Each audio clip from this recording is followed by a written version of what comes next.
think it's you over there, you Two. Well, I graduated economics maths in '84, Edinburgh. The area we're in was a parking lot, concrete parking area. You had to pay, by the way. The maths lectures were in Appleton Tower, which was the one at the front, and the economics lectures were in David Hume Tower. I remember from my master's dissertation, I gave a presentation on causality for rational expectations in David Hume Tower. And as those of you who know who David Hume was, probably know that he, the greatest philosopher in the English language, is generally regarded to be so. His main thesis was about challenging the concept of causality. Whom Kant famously said, Hume from Edinburgh, he's Kant from his dogmatic slumbers. And Kant, of course, was the greatest post-Platonic philosopher. So what do we do? Climate Capital, which is my company, is based in London and Geneva. FCA regulated we're not FINMA regulated in Switzerland, although we're thinking about becoming so, maybe moving to Zug actually. Nothing to do with cryptos, but to do with asset-backed tokenization, recognizing real-world events, including there's a lot of information there which you'll probably be fairly familiar with regarding extreme weather event-induced financial losses. One statistic I didn't put up was there was a Booth, Chicago University, Booth Business School, Chicago University report last year that the expected losses from US only greenhouse gas emissions, global losses from US originated greenhouse gas emissions would be about $87 trillion. So globally that equates over the next 30 years. So globally that equates to maybe something like $450 trillion of possible financial losses as a result of greenhouse gas induced extreme weather events.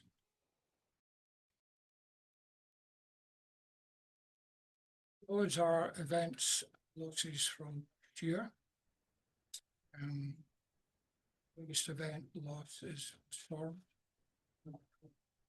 These are insured losses, not uninsured losses.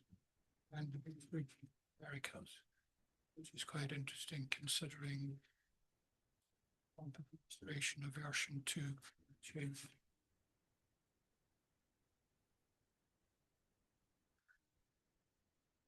All 15 countries by number of events, the United States.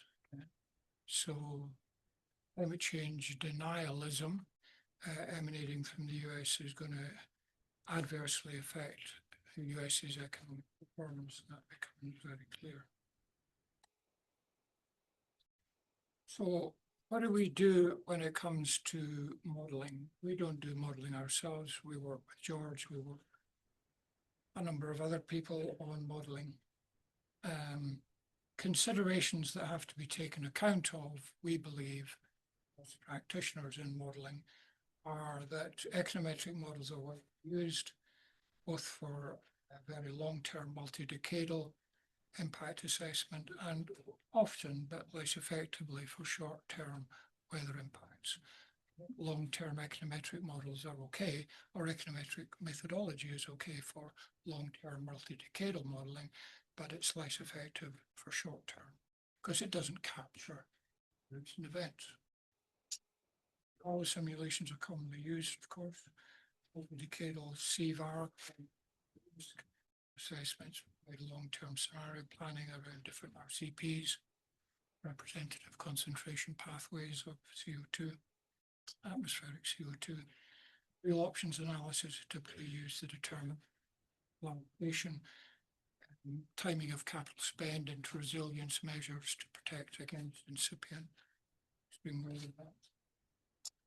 However, econometric and even standard stochastic models are, yes, less useful for predicting very short 1 to 3 day weather event impacts. In fact, they're pretty useless.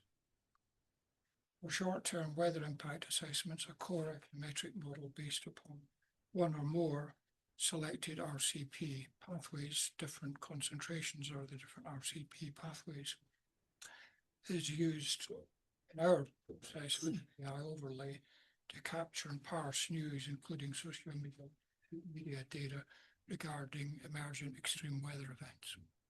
Okay, so we're using or attempting to develop big AI. And we know not so much we're not predicting the weather, to be clear. What we're aiming to do is predict the financial losses concurrent of current result. So we're not meteorologists. We're trying to model the loss of profits, the impact on EBITDA, the impact on enterprise value.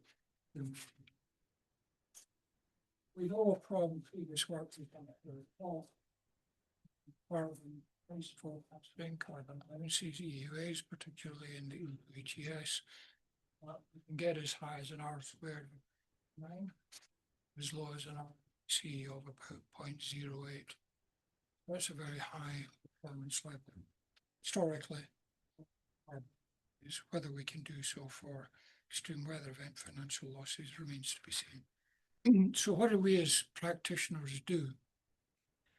7 core activities. So extreme weather event forecasting, including independent regular reviews by a company called Forecast Watch, a US company which regularly analyzes the accuracy of performance of various different material companies like the Met Office, like Meteo Suisse, and reports on the accuracy of their forecasts. Combined with a phone-based app from a third provider, people ex-NASA and NOAA from the US who use large-scale satellite data and artificial intelligence predict or provide a phone-based or tablet-based early warning of an extreme weather event. Our climate VAR analysis, value at risk, which is multi-decadal up to 2100. We have a database of over 1.1 million historical extreme weather event losses and their associated financial impact. We're working on this econometric and AI integrated forecast with George. The principal utilization of that forecast is not to provide early warning to asset owners who are going to suffer damages to physical assets from extreme weather events, because there's very little you can do about it if the weather forecast is 2 days in the future. To inform hedge funds and commodity traders that can trade into that signal. So a commodity trader can go long an asset that's going to be impacted by the event, and a hedge fund can go short the owner of the asset that is going to be by the event.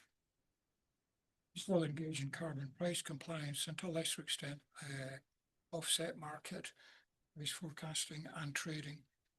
And we are also developing a longer term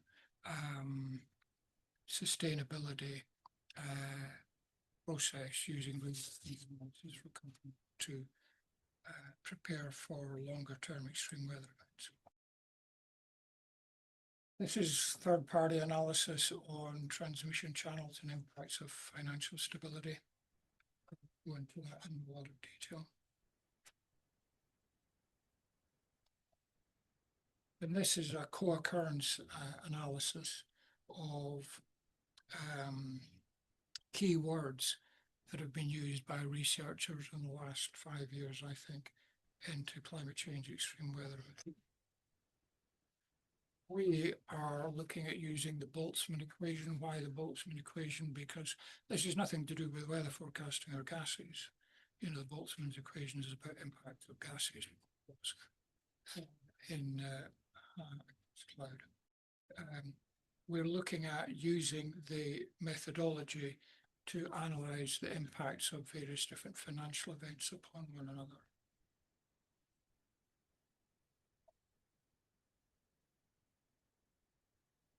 So the standard Boltzmann equation is S equals K ln W.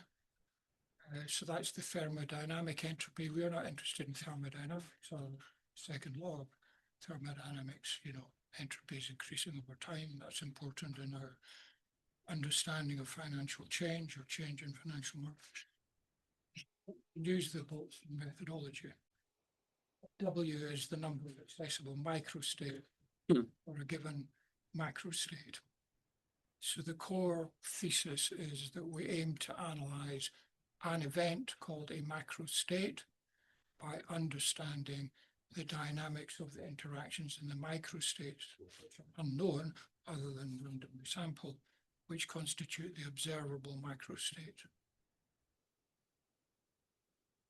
So from the formula S equals K ln W, you get W, the number of accessible microstates which compose the macrostates being not observed other than sampled, comprise the observable macrostate, DA, PS, or whatever, given by E raised to the power S divided by K.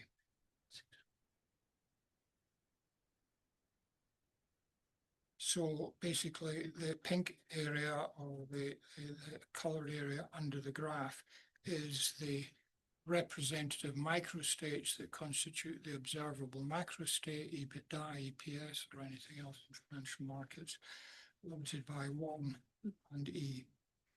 And the total area under the graph is, of course, 1. So there are 3 components in the methodology. One is that Boltzmann equation kind of philosophical conception we're trying to do. Secondly, there's the multi-decadal CVAR modeling, which is very useful for giving companies, primarily asset owners, that own physical assets that are going to be impacted by increasing incidence of extreme weather events, a better understanding of long-term planning, capital deployment, analysis of extreme weather events,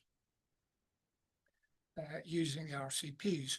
The RCPs, as you probably know, are at 3.6, 4.5, 6, and 8.5 watts per square meter. So watts per square meter is the radiative forcing occasioned by greenhouse gas emission concentration in the atmosphere. And it's the radiative forcing that drives increasing temperatures. It's increasing temperatures which drive increasing extreme weather events, which drives increasing financial impacts. So that's the first component, the multi-decadal CVAR. The second component is using standard econometric models. You'll all be very familiar with the Riemann-Garch. And because of the a priori understanding, heteroscedasticity is pretty much obviously always going to be present. And there's a lot of evidence for that, which is a superior model as we understand it. And then an AI overlay on the base econometric methodology, trialing gated recurrent unit and long short-term memory. And that's used to capture and parse very short-term news, media news, social media news about an event, a weather event, as it is occurring, like the wildfires in LA.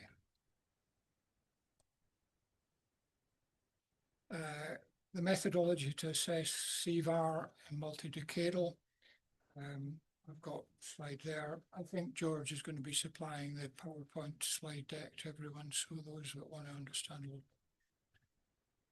bit. It'll be there, and you can ask me any questions later if you wish.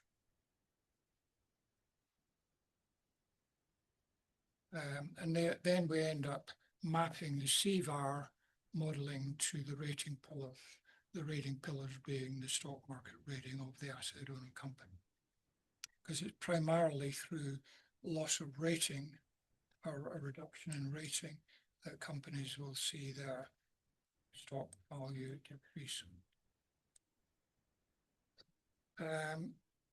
So the integrated econometric AI methodology uses ARIMA and Garch, and as well as that, we're using long short-term memory and gated recurrent unit with exogenous variables all in R. It doesn't have to be in R.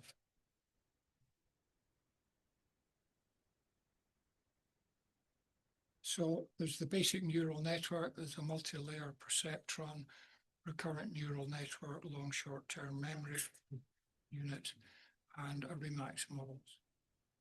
And based on our analyses, we consider more lower ME, MSER, MSE, higher adjusted R squared degrees of freedom to be more efficient in interpreting sequential input data than models with the opposite result. Looking at the key market metrics of valuation, profit margin, gross margin, EBITDA margin, and EPS, you can see the distributions for each of those.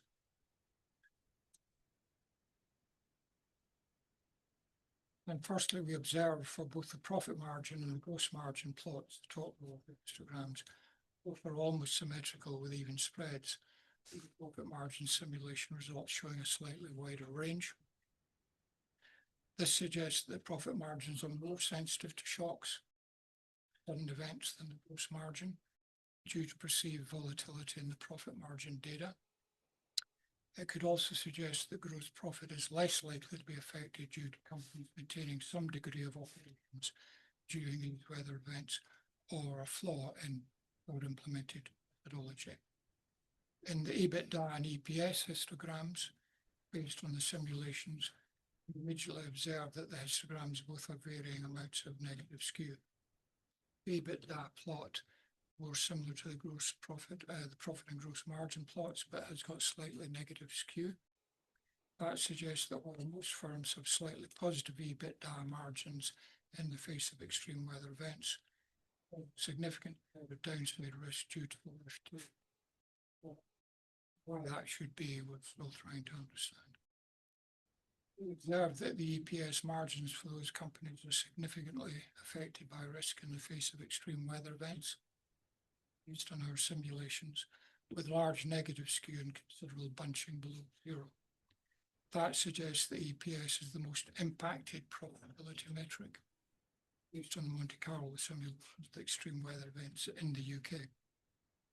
This indicates that while there might not be a significant relationship between all of those profitability metrics and the extreme weather events, we observe that there is nonetheless a degree of risk towards company stability certain metrics as demonstrated.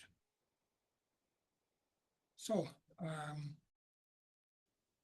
in conclusion, we observe that the ARIMA model can offer accurate forecasts up to 12 months into the future, based on 95% forecasting intervals. The ARCH model can give effective forecast and prediction of the monthly volatility into 12-month period. The model residuals of both models imply that they are suitable fits for the data. We also observe that due to their inherent nonlinear properties, URU and LSTM models capture nonlinear trends more efficiently than their linear time series counterparts. Our metrics training, these are trained with green bond prices, which George supplies. Through differencing the time series data leads to even more improved model performances. We also note that the quantile regression analysis indicates strong differences between countries, analyzing their emissions based on time and income. Also, the Monte Carlo simulations imply that the regional groups of Asia, which we have used, and the Americas, present the highest total annual economic damages, as we saw in the histograms earlier, including disaster distributions. Finally, we observe that profitability metrics such as EPS and EPS EBITDA are most sensitive to extreme weather, demonstrated when simulating against the extreme weather events from disaster data for the UK. So that gives you a little bit of understanding of what we're trying to do as practitioners, working with George and some other groups. So if anyone's got any questions, I will endeavour to.